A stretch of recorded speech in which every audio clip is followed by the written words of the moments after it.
On today's episode, sharing drugs with loved ones, keeping your lips plump and your mouth shut, and LB reminisces about being a barely legal black girl. All that and more on today's episode of Bad Advice with Lori Beth Denberg. Help me out, almighty Lori Beth Denberg. Give me the vital information so I get the red thoughts. So yeah, the church of Lori Beth is in session, and we're reading from the scriptures of vital information. Talking my goddess and my savior, my LBT. Just tell me what's going on with me. Oh my goddess and my savior, my LBT. Just tell me what's going on with me. The Lori Beth Denberg.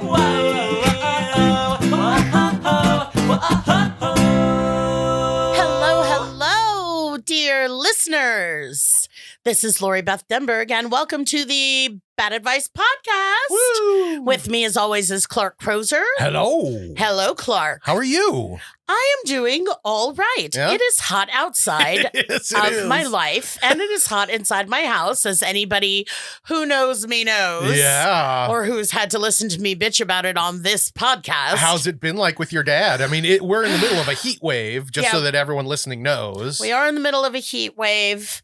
I am very lucky at night that we have a swimming pool. Yeah. I will disrobe, go into the swimming pool Right. before I'm going to bed, Right? dry off, and then go to bed with a fan on. It's livable. During the day, Wow. I just drive around in my car. Oh, so sad. I did when I came into the office where we record this, everybody. I was like, it feels so good in here.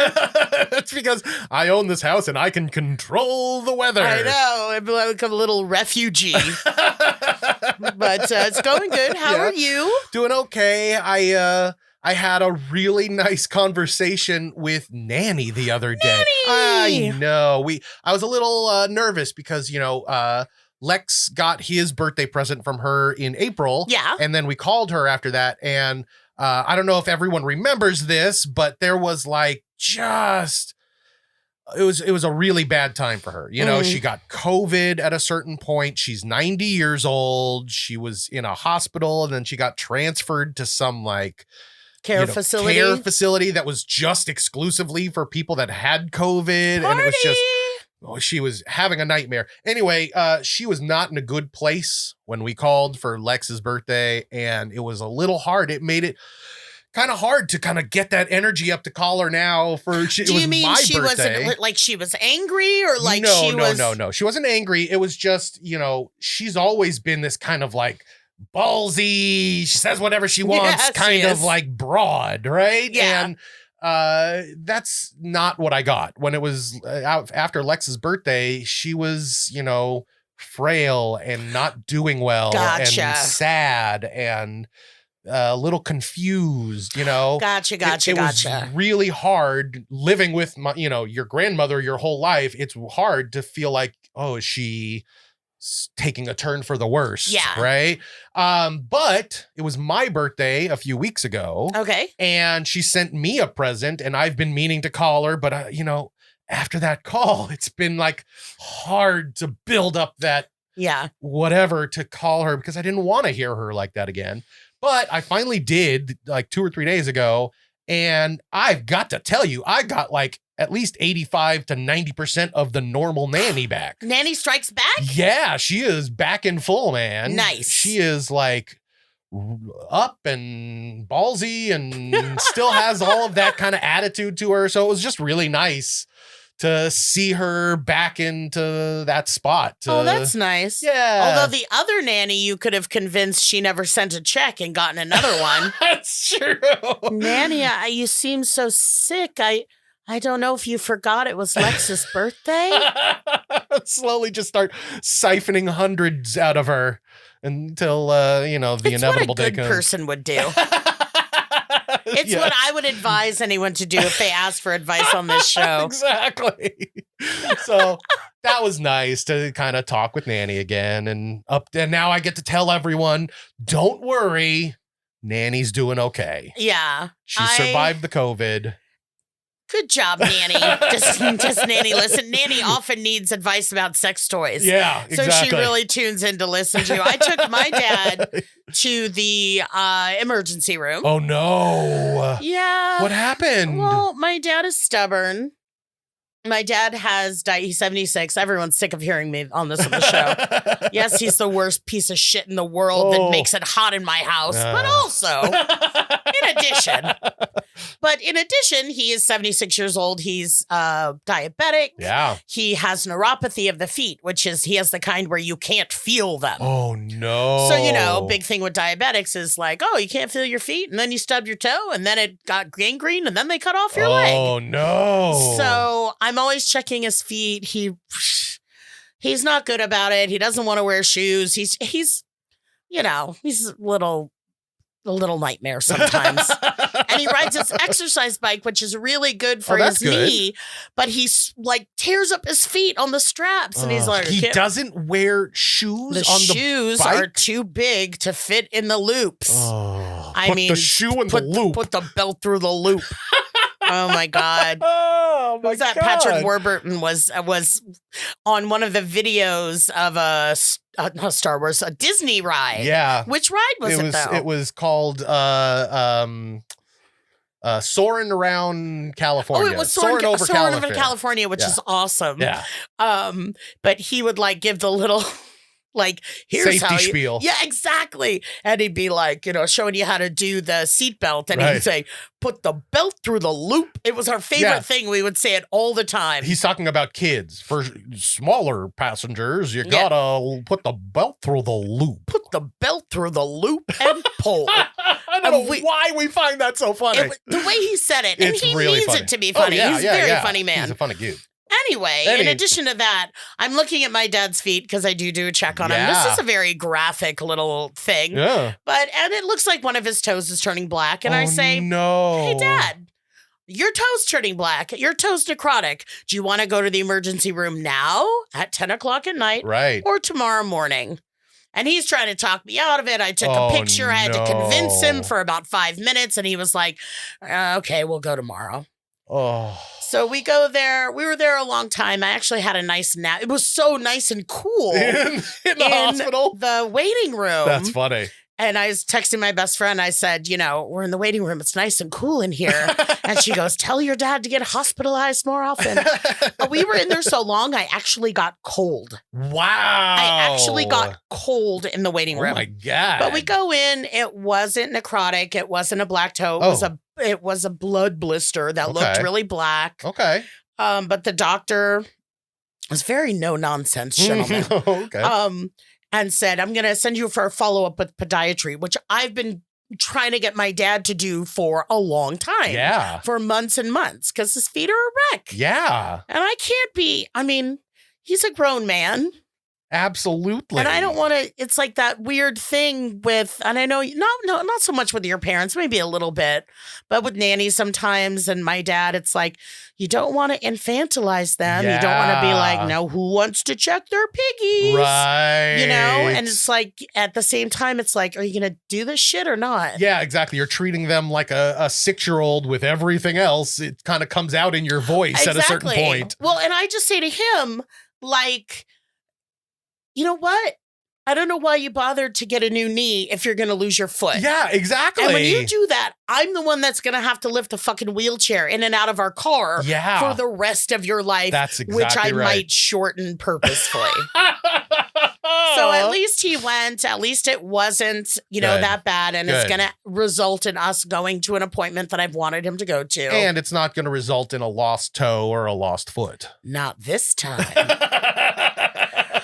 Oh my God, what a strange little thing. I'm glad Nanny's doing better. Yeah, I'm glad your dad is doing better. Why, thank you. Well, before we get into too many questions, though, we got a number of follow-ups. Oh. Yeah, and I thought maybe... How many of them were horribly angry?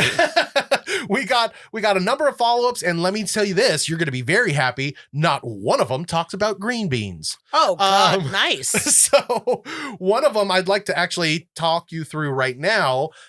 This is our old friend Elena, and I'm not sure if you remember out there, but Elena her and her wife were gonna adopt a kid, or what's it called when you Oh, they were gonna foster? Foster. And they had That's the it. cats Potato and Chip. Yes. Oh, I remember you, Elena. She sent me pictures. Oh, did she? She sent me pictures of Potato and Chip. Yes. Oh, that's so cute. So yeah. What did she say? So she wrote back. Well, okay. Let me update everyone on how they're doing. So Elena says, "Hi, Lori Beth and Clark. I wanted to write in to follow up on the cats versus kids situation. We were so excited that we got our first placement in mid-May. Suddenly, being parents to a 10-year-old boy has been very interesting, to say the least. But thankfully, he gets along pretty well with the cats. Potato is kind of scared of him because he's a little too aggressive for Potato's liking. But Chip loves him and is very happy because they sleep on the top bunk together. When our foster son came to live with us, it was 2 weeks before his birthday. Have you ever tried to throw a birthday party for a person you don't know very well? We were pretty stressed with that one, but we ended up having a really fun day at the pool with some of our family coming by to have a small party, and we were able to get one of his friends from school to come out too. The last month and a half hasn't been easy, but we are so happy we've been able to open our home to this little guy for the time being. He won't be with us very long term, but we're happy that he will be able to go back to his family fairly soon. We will miss him a lot when he leaves. Hopefully, we'll have many more placements after him. Love you guys and love the podcast." So, wonderful. Thank you. Little update from Elena. Elena and Potato and Chip. And Potato and Chip. Good job being cats. Good job being cats. That's awesome. Yeah. Thank you, Clark, for bringing this to our attention. Absolutely. And that's just amazing. I mean, if anyone isn't following along, go back and listen. Yeah, absolutely. But I do think that it is scary if you have two cats and a new 10-year-old is moving into your house. Yeah. That's a scary thought because cats are not good with kids sometimes. Cats are territorial. Cats can be assholes. I love watching those cats are assholes YouTube compilations. But also something like spruced in my mind when Elena was talking about how awkward it is, getting to know and throwing a birthday party for somebody. And I really, I've had this experience, not this exact experience, obviously, right, which I was going to tell you, is even when you're babysitting someone else's kid, or even what came in my mind was being recognized early in my career by, a kid or a parent or something. And it's awkward. And it's I think they should be saying something and they think I should be saying something. Here's what I say when someone recognizes me. Or well, if you recognize me, why don't you get to the point? We're just staring at each other in that awkwardity. Yeah. And, my solution to that, and Elena, if you're having this at all, is just be yeah, I don't know. Yeah. Hey, kid, we're in this together. Yeah, we just met. If you were to throw me a party, it would be what you liked and vice versa. And, that taking the air out of the balloon that I'm supposed to know how something's supposed to go. Right. Or that everything needs to be the peak top version of what you're doing. Yeah. Sometimes it's okay if you turn in a 5 instead of a 10. But mostly it's about, especially with a kid looks at an adult and goes well, they must know everything, so I don't know anything. And a lot of kids are made to feel that way. Right. But, I was going to say as an adult, and then I figured I should add a quote unquote when talking about myself. There's, actually what I'm thinking of is, Clark has floated to me to just let me know that our rotating segment is something Simpsons related. Yes. So, because that was already in my brain, there's a commentary on one of the Simpsons episodes of whatever season, I don't know. And the one guy is talking about, watching the shows with his kid when something questionable comes up or some sexual innuendo and, in whatever they're watching. And he goes, I just say, I don't know. And the kid goes, what does that mean? And he goes, I don't know. And that's the end of it. Not great. like, well, I'm trying to explain, just like, I don't know. Oh, you neither? All right. What's next Let's on? move past it Next and time forget on all about it. this show. So I can appreciate that worry of like, well, we have to make his birthday perfect and this and that. But, he's also 10. So it's kind of like, that's kind of my thing in life is like, hey, kid, I don't know either. Let's do this together. Exactly. So, and it kind of sounds like you've got that going on. And and you did a good job of it. And they sleep on the top bunk together. Yay. All right. Good luck, Elena, Potato, Chip, everyone else involved. Well, I'm going to go to a question now, but I do have more follow-ups coming up. So be prepared. All right. All right. So let's move on to question number 1. Okay. Question number 1 is from Jerry. And Jerry asks, is it ever okay to give your spouse one of your prescription pills? Like if they are nauseous, can I give my wife Zofran? It's called Zofran, yes. Zofran. If she is having a toothache, can I give her my leftover oxycodone from my dental work? All That's right. from Jerry. Jerry. Your wife sounds like a junkie. No, I know it's Zofran. When I worked in the detox, we would give Zofran. It's an anti-nausea medication. Oh, okay. Plenty of detoxing drug addicts and alcoholics feel a little ill. Nice. Sublingual, put this under your tongue and let it dissolve. But there's other ways to take it, I'm sure. Okay. Inject this into your eyeball. It's not an Adam Sandler character. It's Zofran. I mean, Sharesies is nice. Yeah. To me, I look at this question and I say, I'm sober. Yeah. Not everyone is sober. Not everybody has the problems that I have. Right. If you do, get your own goddamn podcast and try to do something with it because, God, letting the pressure out doing this once a week is the only thing I think that's kept me here. Being sober, I ideally, to remain sober, would only take medication that was prescribed for me. Right. By a actual doctor. Right. And, but if there's no problem with your wife, if you know that, Zofran is like, you'll feel nauseous. I would check up, see if she has any of the allergies. Yeah. See, I'm assuming also your wife is of age, so she could take on a little bit of this with her, but, it's fine. I don't think the cops are going to be breaking down your door anytime soon, Jerry, but... Jerry, they're listening. This podcast may be recorded for quality assurance. Well, you've already talked about your dad, killing off your dad. I know. I'm just looking for attention, Clark.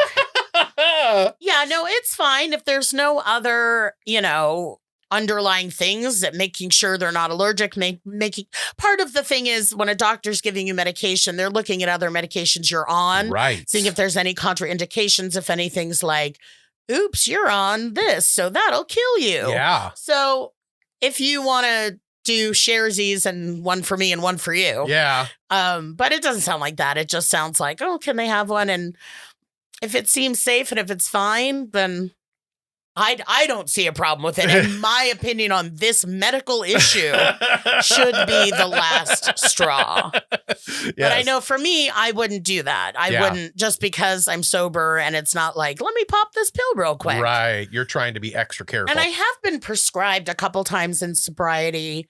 I think it was Vicodin. Okay.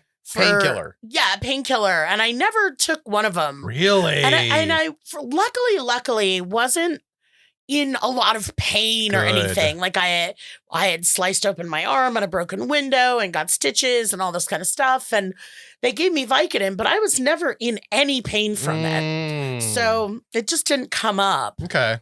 But then I had them where I was living, and my roommate, who was sober, said, I have to tell you something. I took a couple of your Vicodin. And I was like, okay, well, I'm not upset about that for me. Yeah. Should we flush the rest down the toilet? Yeah. Is this a problem? And then we did. And now 15, 20 years later, I'm here to say We shouldn't have done that. They went into the water system. That's why your whole rec room is full of mellow people because they drank the toilet Vicodin water. No, she was just, having a problem and just whatever she was going through. Wow. But it's like, okay, this isn't just. Yeah. It's innocuous to me and I didn't need them. Yeah. But so before you're sharing, make sure you know what page everybody's on. Yeah, exactly. Very good point. All right. Hopefully that helps, Jerry. Let's move on to question number 2. Actually, this is another follow-up. Another follow-up from Potato and Chip? No, Potato and Chip, they had their follow-up. This is a follow-up from our friend Jamie. And for all of you listeners out there, Jamie contacted us a while ago about how he was dating some guy that he met on Grindr, and it felt like he was just in it for the money, or he was just in it to get stuff out of Jamie. Oh, he was like, met and he's like, oh, I really do believe he cares about me, but he made him feel used. Exactly. Gotcha. Okay, exactly. I remember that was Jamie. So Jamie has a follow up to catch us up on what's been happening since he, and I'm happy to say this, completely took our advice. Oh, yeah. So here we go. This is Jamie. Hi, Lori and Clark. This is Jamie. I contacted you guys a while ago about that guy I met off Grindr. I want to say thank you guys so much for the advice. I did exactly what you suggested and, told him, I basically said I can't give you any more money. And guess what?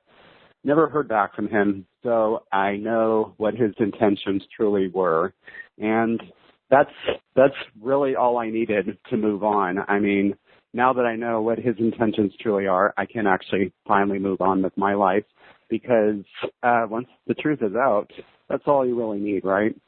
I really want to thank you guys for all your great advice. I love listening to your podcast. I listen to it every single week.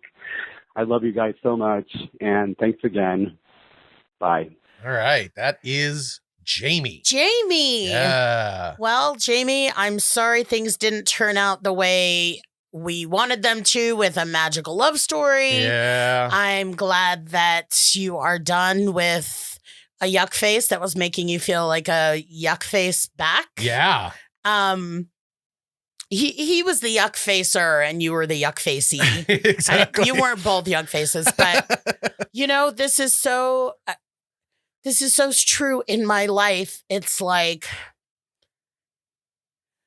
if I were capable, and maybe I will be one day, but if I were capable of really just looking at the reality of everything, I would have so much less just worry, wasted energy in my, it's like, because I know what is, and I'm just in that, but maybe he does love me, and or maybe it's just going to be this time, or maybe I will get that job, or, whatever it is. I just want to live in fantasy and ignore my gut and my brain that are like, hello, can you see? Can you see what's happening? Exactly. It's right there. I don't know why you're right in front of you. What are you thinking about? Because the truth is right there. Right. And that ends up me behaving in ways that I feel embarrassed about and all this other stuff. And it's like, I'm thinking of men, I'm thinking of jobs, I'm thinking of all kinds of stuff where, I don't want to have to just stand up and say, yes, I know this is nothing. Right. I know this is nothing. Right. Because then I go, because I'm nothing and I don't deserve anything, So it's like, Jamie, I hope you don't feel that way. Oh, even though seriously. I just said I do. I hope that you don't. Well, you also do recognize that that's just your subconscious trying to fuck you up, right? Yeah. And I'm sure if Jamie's hearing that, I'm sure Jamie's recognizing that too. Yeah, it's the difference between with Jamie and me. Yeah. We're pals. Yeah. it's just wanting to hold on to that fantasy a little longer. Hope. Yeah, it would be hope if it weren't so glaringly obvious. Yeah, I know. To me. But it's like, hey, Jamie needed to call and ask me for advice. I need to ask other people for advice. Yeah. Oh, when will I find love, Clark? Well, let me say this to Jamie. Jamie, now that this money-grubbing douche nozzle is out of your life, you're more free and more open to new people in your life. Yeah. And that guy that you wouldn't have given 2 glances at, but when you were dating the leech, you might take a second look and maybe you take a chance. Swipe right.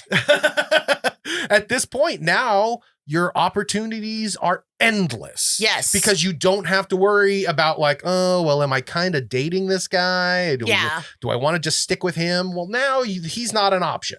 No. So now you can find something better. Right? I agree. So this is an opportunity. All right, me and you, Jamie, finding love.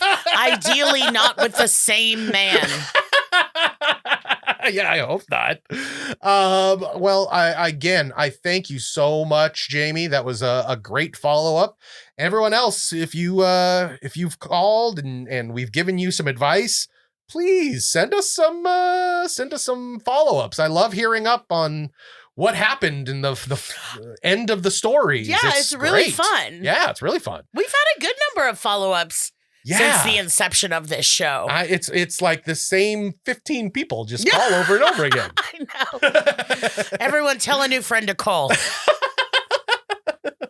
All right, let's do a third question of the day. And our third question comes from Lily. And Lily says, during the pandemic, I got a few nip tucks. Now that I'm in the world again, I've received some comments about how good I look. My mom is asking if I've had work done, but I don't want to disclose since she's a huge gossip. I know lying like Ashley Simpson, nose job, and Kylie Jenner, lip injections, is sketchy, but I just don't need the drama. What should I do? Lily. Lily's a great name. Yeah. Did Kylie Jenner lie about her lips and then everyone tried to make them like her lips in the shot glass challenge? I don't know. Wasn't that, you know what I'm talking about? I know the shot glass challenge. Yeah, I think they were trying to be Kylie Jenner's lips. Oh, right. But yeah. Yes. I don't think that you need to tell your mother anything. She sounds terrible. No, I don't know. But she's a gossip. It's none of her business. Yeah. And as long as you're not holding yourself up as a role model for jillions of young women with thin lips who feel bad about themselves. Right. You're not Jillian Barbary that's trying to get people to lose weight. And meanwhile, you're getting liposuction. Are every you other that week. woman that looks like a cat now, Lily? How far did you go? Yeah, no, I don't think you owe your mother that. Especially if it's based on the fact that she's going to be like, did you know my daughter was ugly? But she paid some money and now she looks better. Well, definitely cosmetic surgery has a bit of Stigma? a stigma, right? Yeah. I know there's a lot of people that get plastic surgery and then try not to ever tell anyone ever. Yeah.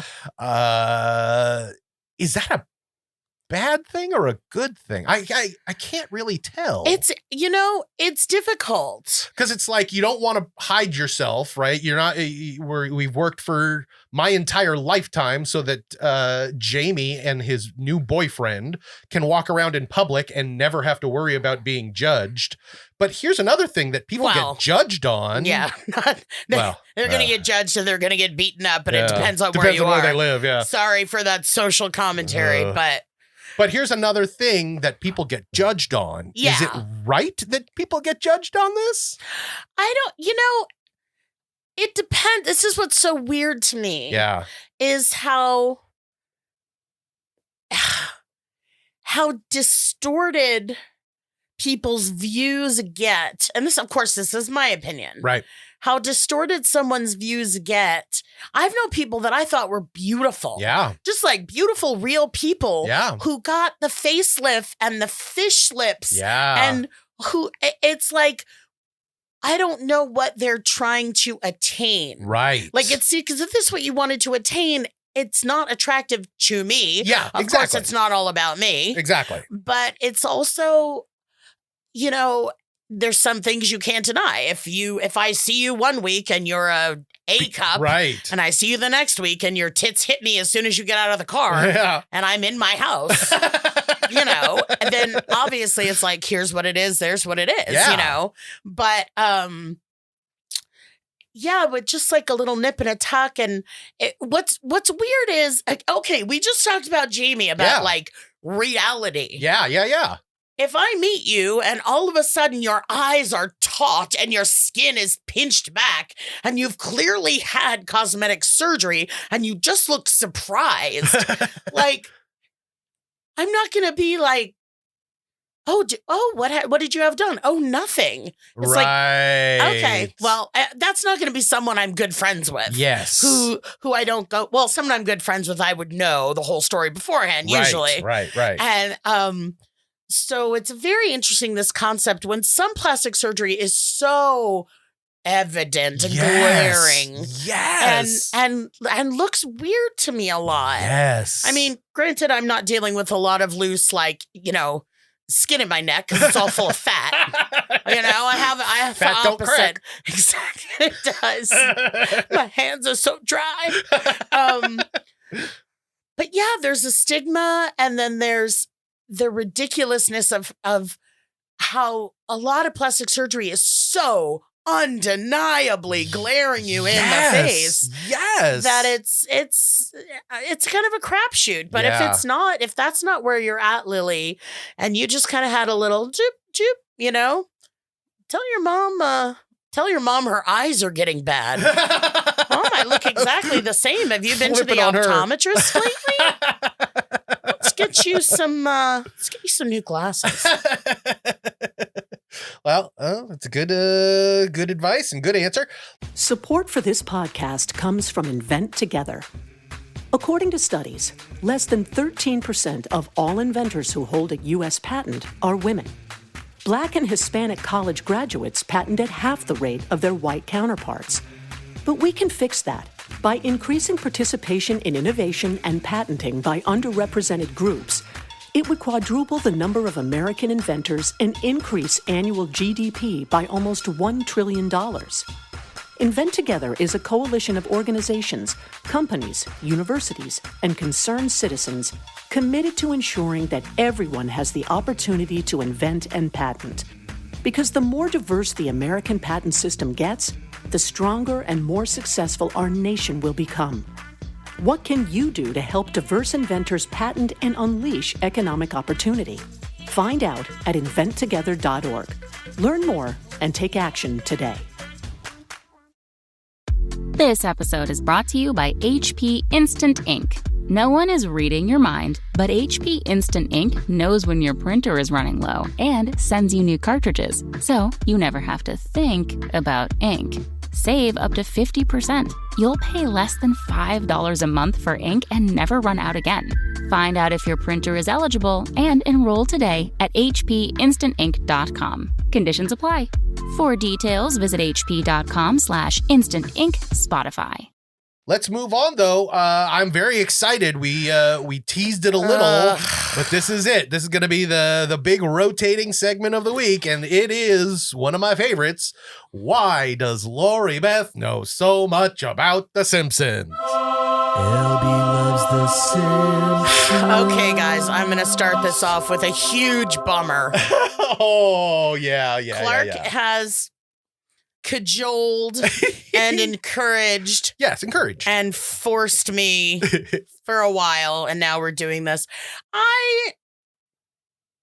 My last relationship, a big part of it was that we bonded over The Simpsons. We went to Simpsons trivia. Even before that. Before that, The Simpsons were a very big part of my life since the second they were on the air on the Tracy Ullman Show. Huge part of my life. I'm a Simpsons fan through and through. When I get asked in interviews, what are your comedy inspirations that inspired you? I always say The Simpsons and Mystery Science Theater 3000. Yeah. So this was a huge vein of my life. And you finally found a dude that you liked, and he was almost as into The Simpsons, if not more, than you were. Yeah, no, we met when the first time I remember meeting him, he, there's so much Simpsons that you can just put it into conversation and nobody will know. Yeah. And he did that, but then I answered him back with like the next line. Yeah. And he was like, oh, it was like, so this thing. So we went, we did Simpsons trivia. We did this. The whole thing was a nightmare.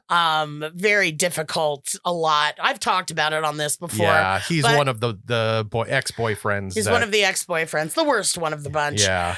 I have not watched an episode of The Simpsons since we broke up. And how long ago was that? That was the December pre-pandemic. So 2019. 2019. Oh. So almost 2 years.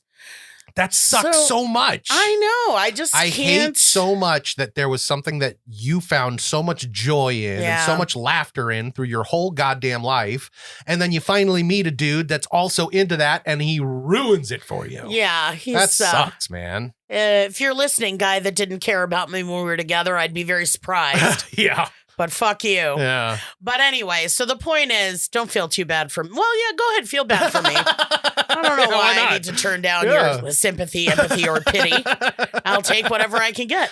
So, yes. So Clark is like, gotta do some Simpsons trivia. He's trying to nudge me. Well, I know how much joy it brought to your life before you met this dude.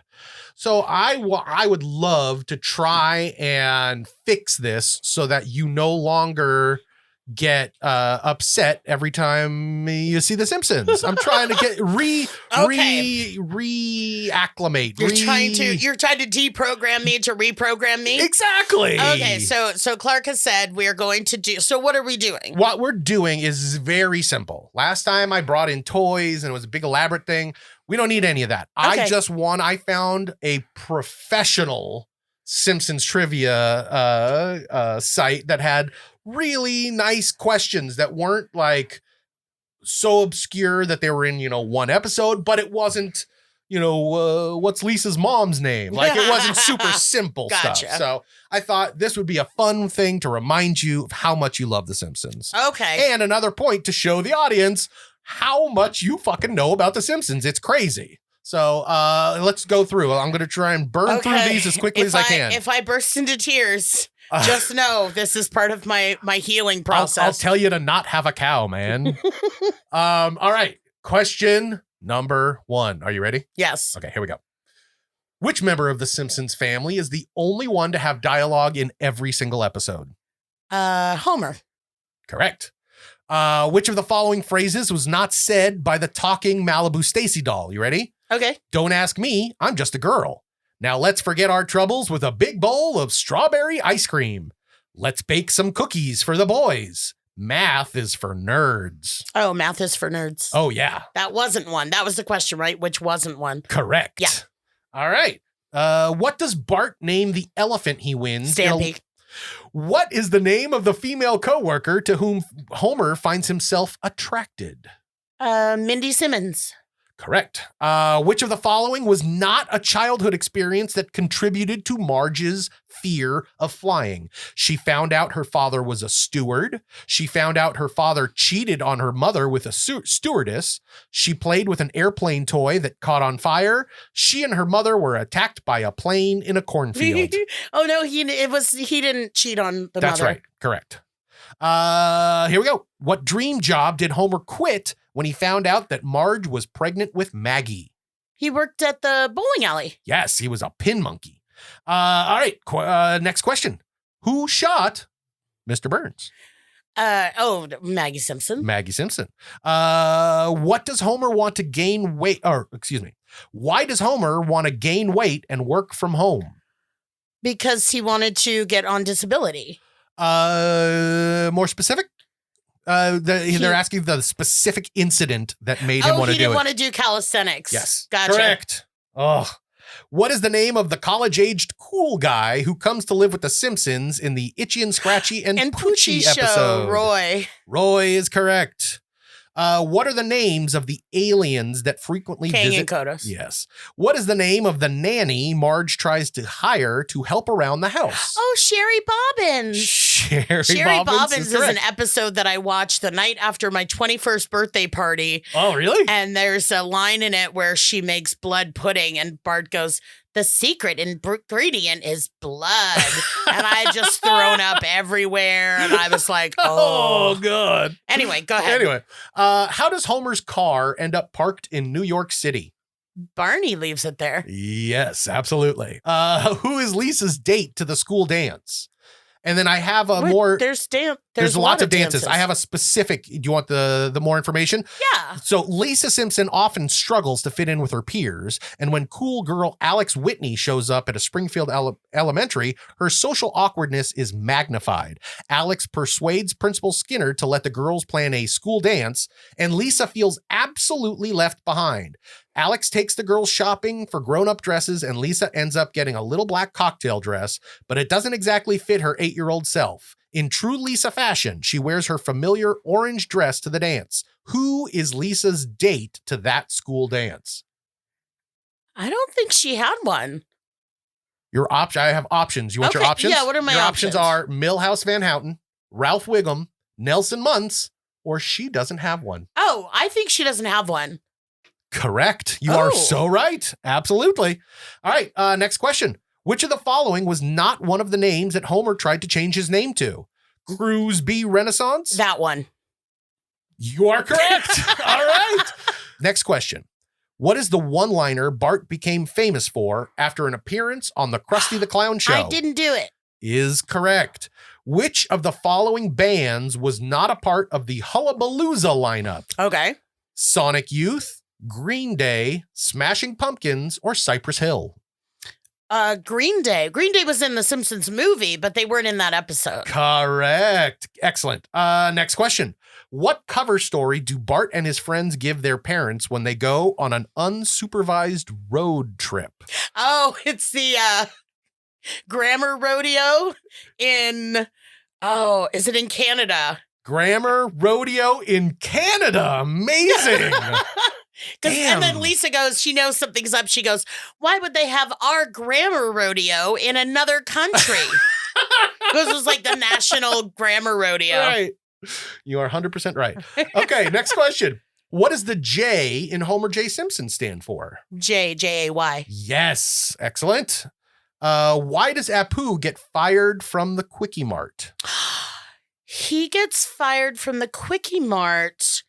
Homer gets him fired. Is it for selling the expired hot dog that makes Homer sick? He sells Homer tainted meat. Correct. Yes. Next question. Which of the following Springfield residents was not voiced by Phil Hartman? God, Artie Ziff, Lionel Hutz, or Lyle Lanley? Artie Ziff was John Lovitz, and then Denny Castellaneta when John Lovitz was unavailable. Oh, really? Yeah. Oh, that's good to know. Next question. What does Hank Scorpio give Homer as a farewell gift after he resigns from the Globex Corporation? Well, it's not pockets of sugar. No. Oh, he gives him a football team. Do you remember what football team? The Philadelphia Eagles. No, I don't know. Do you want me to give you options? Yeah, give me options. Okay, your options are the Miami Dolphins, the Dallas Cowboys, the Denver Broncos, the New England Patriots. Is it the Denver Broncos? It is the Denver Broncos. I'll take half credit on that. That's fine. I'm okay with that. All right, we're almost done. Oh. What Hollywood power couple hires Homer to be their personal assistant while visiting Springfield? Ooh, the no longer together Alec Baldwin and Kim Basinger. That's correct. Absolutely. All right. What bad act does Jessica Lovejoy pull that she lets Bart take the blame for? She stole the money from the church collection plate. 100% right. Played by Meryl Streep. Oh, Jessica nice. Lovejoy. Yeah. How does Homer help Marge drum up business for her pretzel wagon franchise? He gets the mob involved. He turns to Fat Tony for help. Yeah. And last question. Are you ready? All right. What caused Grandpa Simpson's kidneys to fail, necessitating a life-saving transplant operation? Oh, Homer wouldn't stop to let him go to the bathroom. Homer refuses to pull over for a bathroom break during a long road trip. Yeah. You got every single question right. That's okay. Those are well, by my standards, those were okay questions, but yeah. Come on, that's pretty impressive that you got 100%. Yeah, I guess I didn't have to. Yeah, that's okay. All right. This is hard for me, Clark. There's a lot going on in my heart. Just reminding you how amazingly brilliant you are at Simpsons trivia. I do love The Simpsons. But let's take this out of our brain. No more worrying about that. That was good. Good. Thank you. And we're moving to our final question. Are you ready? Okay. It's from somebody named Pat. And Pat says, I am finding myself unemployed at 35 for the first time since I was 16. I am scared shitless. I don't know how I'm going to afford rent, medical insurance, groceries, or prescriptions. Please provide me with your worst advice for this horrible situation. Thanks. Pat. I'm sorry. That sucks. You seem to be a hardworking fellow. You've been working since you were that's 20 years of working. Yeah, seriously. We did speak on last week's show to someone who wanted to know what to do when they got off their parents' insurance when they were 26. Right. And we encouraged them to find, their Obamacare. Yeah. Find your Obamacare or whatever resources that you have in your area, because prescriptions are something you could, that could be covered. Yeah. It is rough. I don't know what you used to do. I don't know why you're not doing it anymore. Right. But I have been in the position of, we've talked about when I got sober, I'd been an actor and I got sober and had to build my life again and had to do whatever I needed to do. Yeah. I was a courier. I was a dog walker. Being a copywriter with you, Clark, was like way up the scale. Yeah. I was sober a while before that happened. Yeah. So the trick, I think, would be, Pat, to find something. It doesn't have to be your career. Right. It doesn't have to be, the dream job. It just has to be something for you to do. Right. To make some money, to feel, I don't want to say fulfilled, but to feel productive, to feel confident that you're going to be able to pay your rent. And, quite frankly, there's not a shit ton of jobs that necessarily offer that. I think it's getting better now that people are like, we had pandemic pay and now we don't want to work at your horrible job for 6 cents an hour. Yeah, exactly. So I don't know if things are improving. I don't know where you are in the world. Pat, you are a virtual stranger to me. But the important thing is that a job doesn't define you. Yeah. That was like a really I rolled my eyes at myself. But all I meant by that was, in a pinch or in a moment of what's next, you can get just a job. That's a job. Yeah. And if you... And it could be something that is, doesn't require a lot of brain power. Maybe it's something that you can do. Again, Pat gave us nothing about what his problems are. Maybe whatever job you have, it takes a while to find another spot like that. I used to murder children, but there's none left in my neighborhood.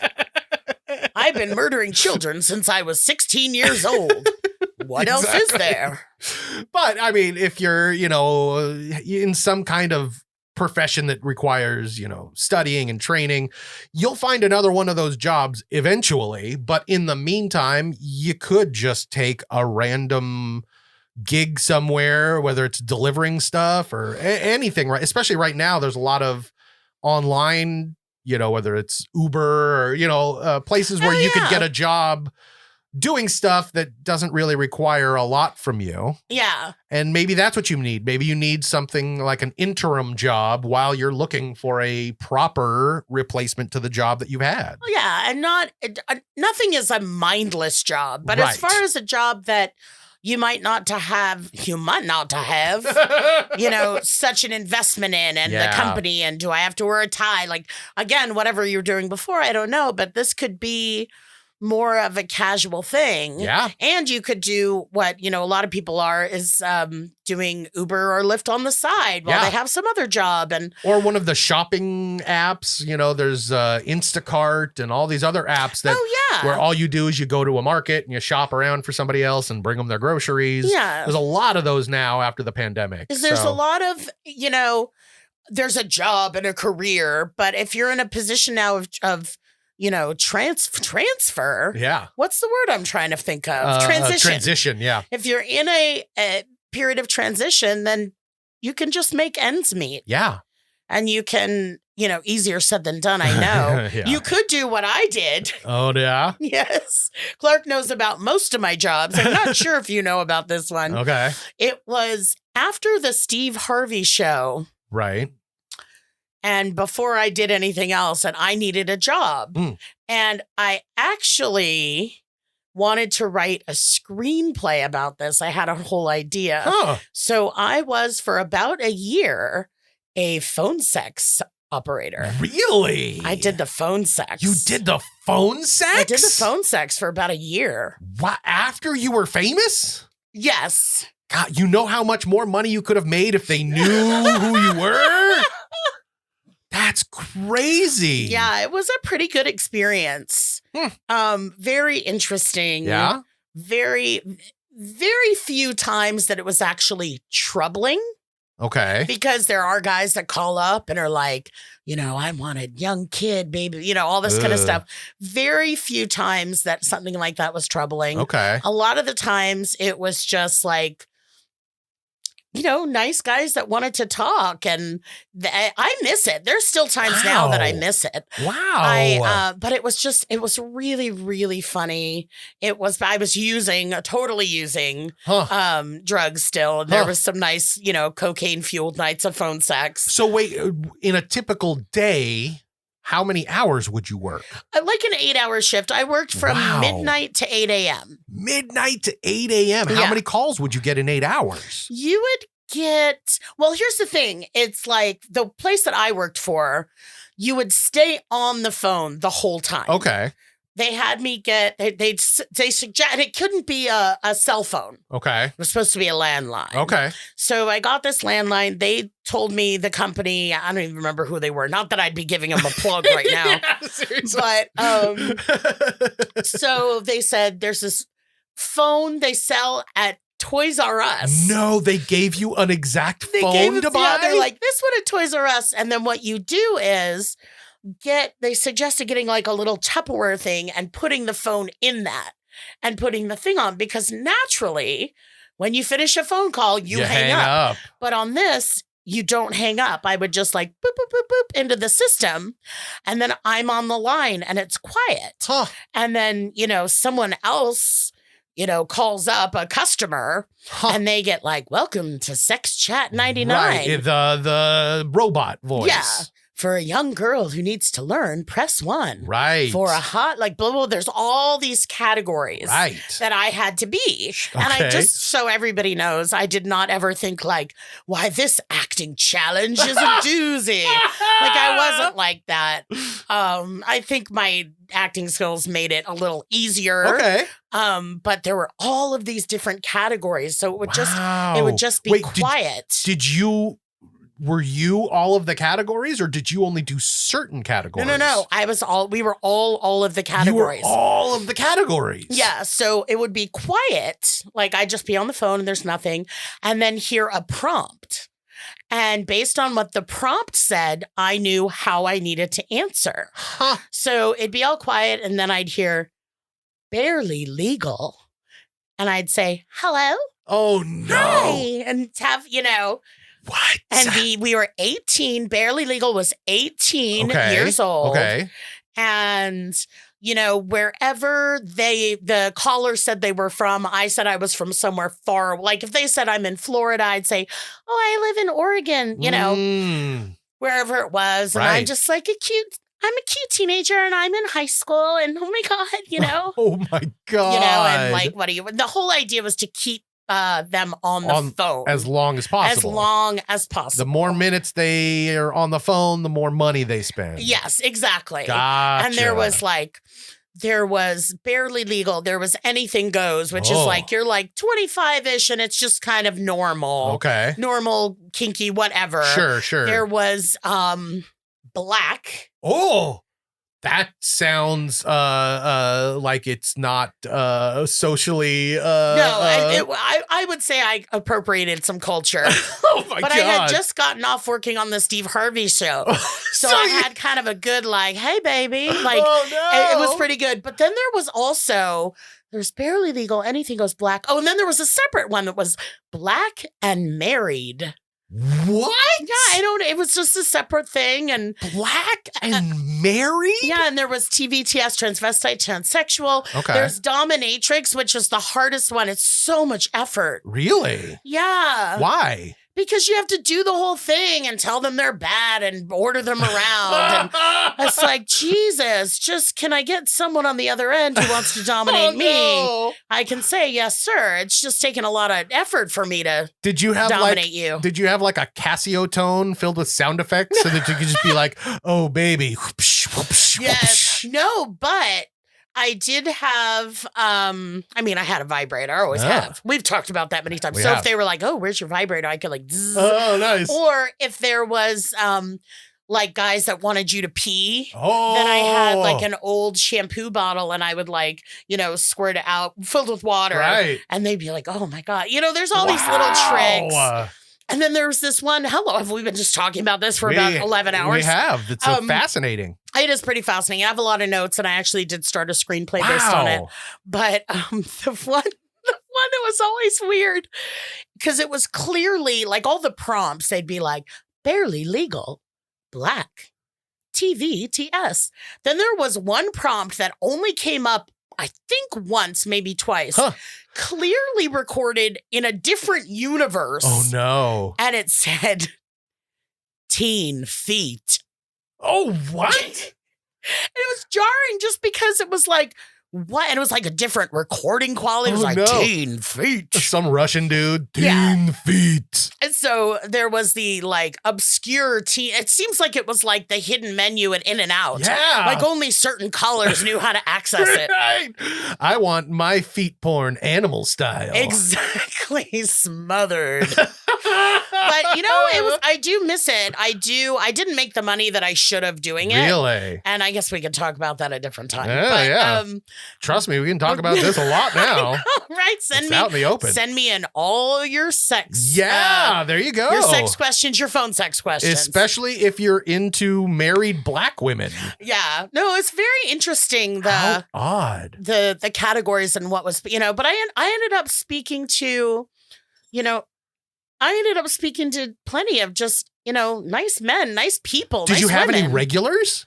Yes. Wow. There were, I shouldn't go too much into it because I really should write the screenplay. Yeah, seriously. But yeah, no, there were definitely regulars. Huh. There were, very specific fetishes. Wow. And overall, I liked it. That's amazing. Overall, I really, really liked it. Well, I am sad to say that we're like running over time-wise because I'd like to talk another 20 minutes about this. Pat? Yeah, write in if you have questions about phone sex. Yeah. Pat, this is an avenue you can go down. I'm not necessarily suggesting it. It's just what I thought of when I was like, when I needed a job. Oh, yeah. What did I do? I did that for a while. Find a job. It doesn't have to be a career, Pat. Yeah.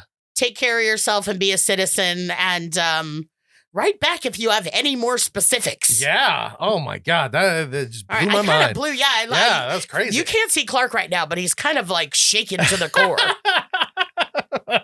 I mean, that was pretty big.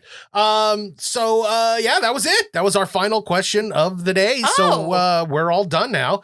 If you guys out there listening, if you have a question or decision that's weighing heavily on you or some kind of sex question, I don't know anything now, please send it to us and let LB ease your burden. That means a whole different thing now. Send us your problems at AskLoriBeth.com. Go follow us on all the socials at AskLoriBeth, or just leave us a message with your voice at 1-855-336-2374. That's 1-855-DENBERG or 1-855-DENBERG.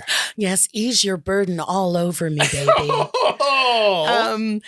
You can find me at LB Denberg, at Instagram, at Lori Beth Denberg on Twitter. Yep. And the Lori Beth Denberg fan page on Facebook is a happening place to be.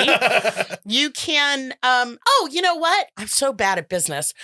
GalaxyCon. Oh, right. August 8th, 4 p.m. Eastern is the panel with me, Danny Tamborelli, Stephen Glickman, and Michael Morona. And it's a virtual panel, so you don't have to be there. You could log in from anywhere in the world. Yes, well, nobody's going to be there. Yeah, exactly. Unless you come to my house. GalaxyCon.com. We're going to be doing individual video chats. We're going to be doing autograph stuff. So come say hi. I do miss you guys.